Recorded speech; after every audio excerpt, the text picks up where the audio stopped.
আমি কি মাননীয় শিক্ষামন্ত্রীর সাথে কথা বলছি? স্যার প্রথমে আমার সালাম নেবেন।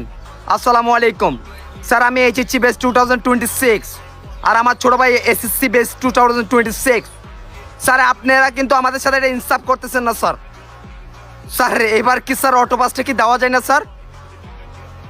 এই তো স্যার আপনারা তো স্যার আমাদের সাথে ইনসাফ করতেছেন না স্যার। বাসা থেকে যদি এবার ফেল করার পর স্যার রিক্সা নিয়ে দেয় স্যার, আমি কিন্তু আপনার বাসার সামনে দাঁড়িয়ে থাকবো। আমার ছোটো ভাই আর আমি কিন্তু যাই না আপনার বাসার সামনে দাঁড়িয়ে থাকবো স্যার। আপনার যেখানে যাইতে ইচ্ছা করে আমাদের রিক্সাতে করে যাওয়া লাগবে স্যার। দেখেন স্যার আপনারা কিন্তু আমাদের সাথে ইনসাফ করেন নাই স্যার। ঠিক আছে স্যার, ঠিক আছে, আপনারা যেটাই করছেন মেনে নিছি স্যার, আর কোনো অভিযোগ নাই স্যার।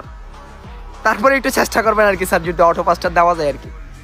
ঠিক আছে স্যার, সমস্যা নাই, আমরা কি চেষ্টা স্যার, প্যারা নাই স্যার, দিয়েন না স্যার, দিয়েন না স্যার। ওকে ঠিক আছে, আমরা পরীক্ষা দিব, আমরা খেলবো স্যার। ঠিক আছে স্যার, কল রাখেন স্যার। আসসালামু আলাইকুম।